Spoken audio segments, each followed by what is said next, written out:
Hello everyone. Our topic for today is all about typhoon, how typhoons develop. Being tropics in the Philippines is visited by typhoons almost every year.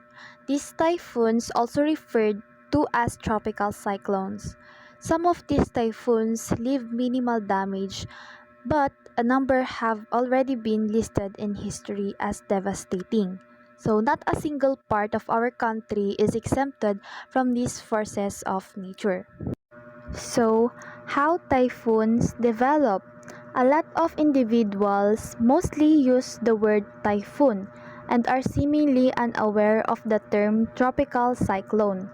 So, according to Philippine Atmospheric, Geophysical and Astronomical Services Administration or PAGASA, there were 13 tropical cyclones that entered the Philippine area of responsibility or what we call PAR in 2019. Do you know that the Philippines is prone to tropical cyclones?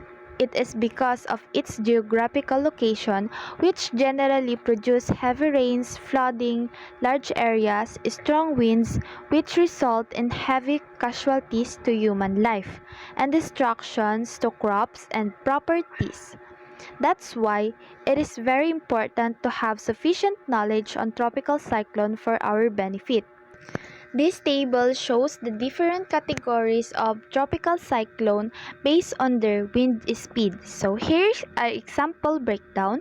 The first one is tropical depression or TD, the weakest type with winds up to 61 km per hour usually brings but not too much damage. The second one is storm or TS, the stronger with winds 62 to 88 km per hour can cause moderate rainfall and some damage.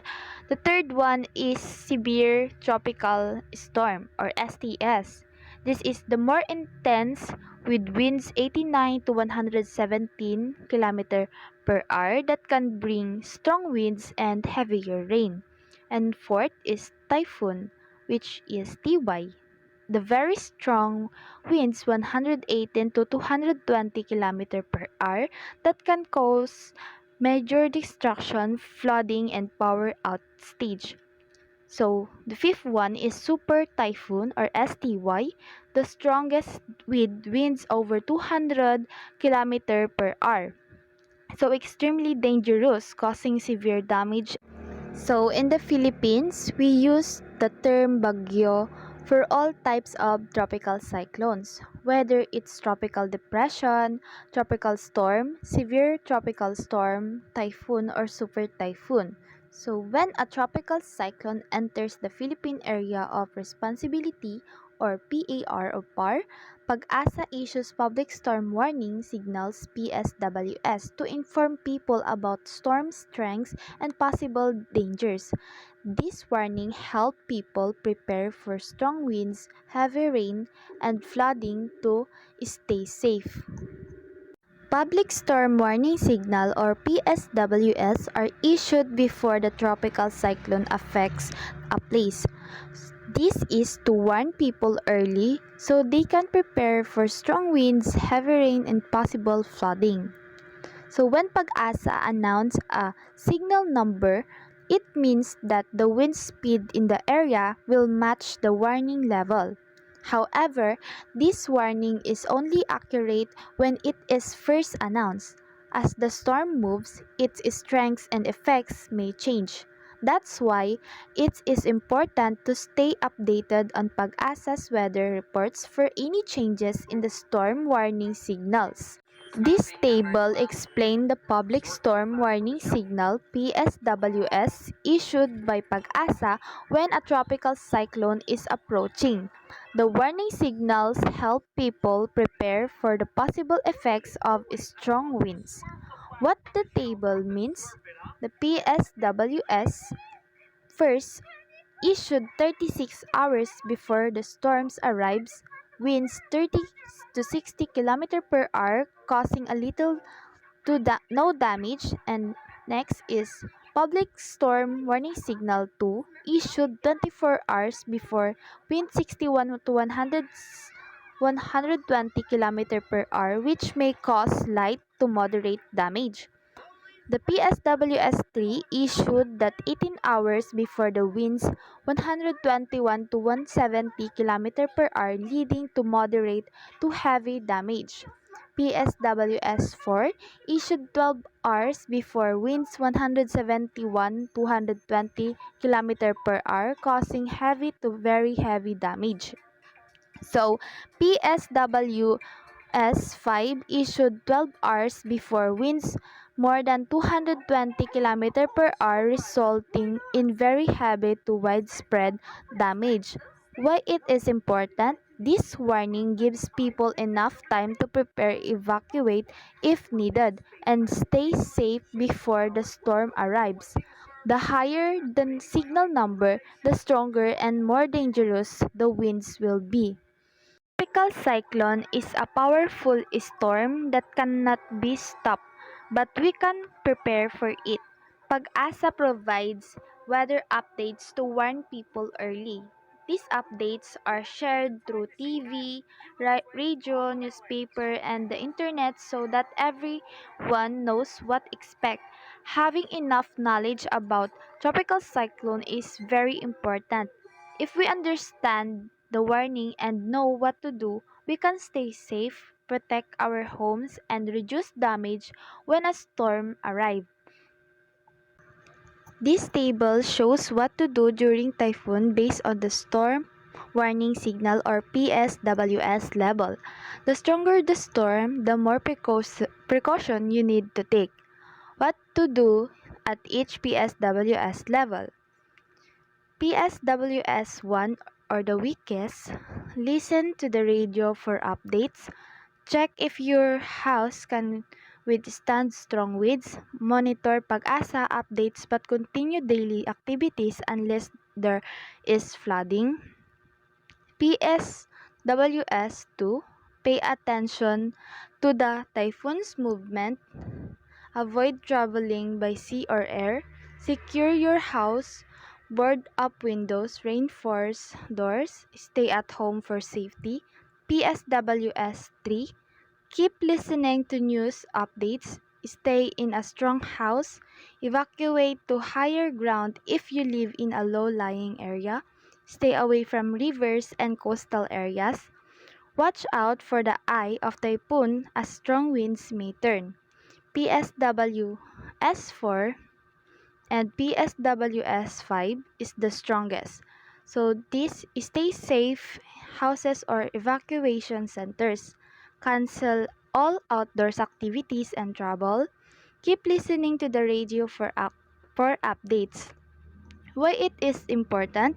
Following these safety tips can help protect you, your family, and your home from the danger of a typhoon. Always stay alert and prepared when a storm is coming.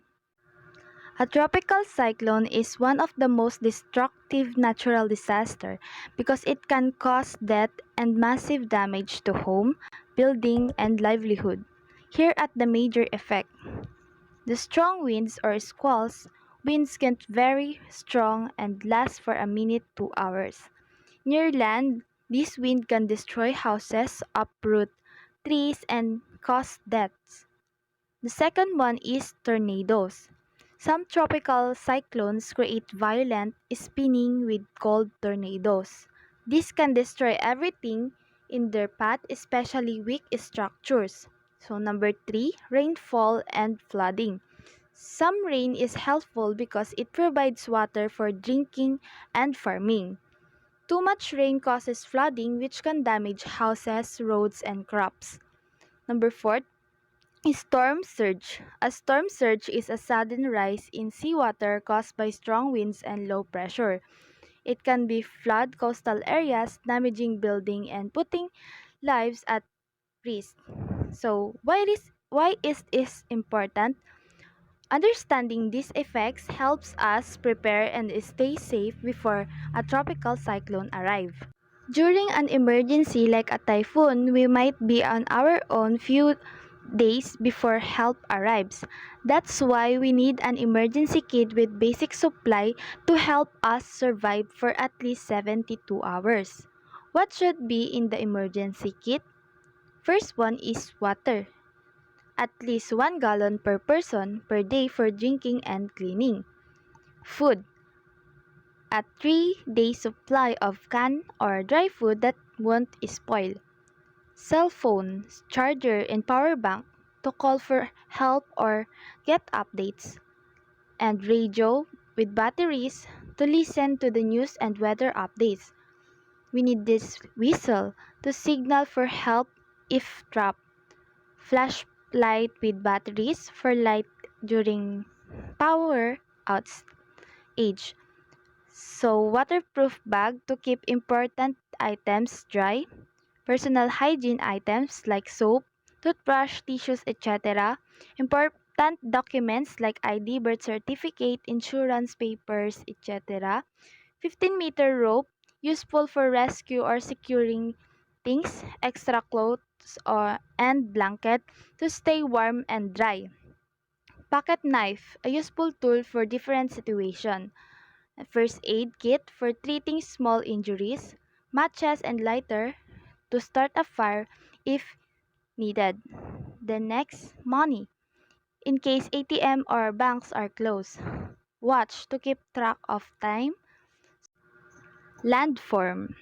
Landform affect wind direction and therefore disrupt the speed of a typhoon. Typhoon weakens because of a lack of water to supply the needed moisture in the air. When this happens, the air temperature drops as the water vapor cools, fog forms, and rain may fall on the windward side of the mountain. When the same atmosphere descends on the other side of the mountain, it brings a minimal amount of water vapor. A rain shadow or a dry climate develops on the leeward side of the mountain. Bodies of water. The bodies of water help in the formation and development of a typhoon. In order for a typhoon to develop, it needs the abundance of warm water, high humidity, optimal location, ocean water with temperature of 26.5 degrees Celsius, spanning from the surface up to the depth of at least 50 meters or 160 feet, and low vertical wind shear. Warm bodies of water are the main factors in the formation of a typhoon. The air in bodies of water is warm due to the evaporation of water. This warm air builds up or increases the wind speed of a typhoon. Typhoon gains energy from warm ocean water and loses it over cold water. Typhoon form and grow stronger over warm ocean water. They need a lot of heat and moisture from the sea to develop. When the ocean temperature is at least 26.5 degree and warm up to 50 meters deep, water evaporates into the air, creating energy for the typhoon. This warm, moist air rises and helps increases the typhoon's wind speed. The more warm water a typhoon moves over, the stronger it becomes. However, when a typhoon passes over cold water or land, it loses energy and starts to weaken.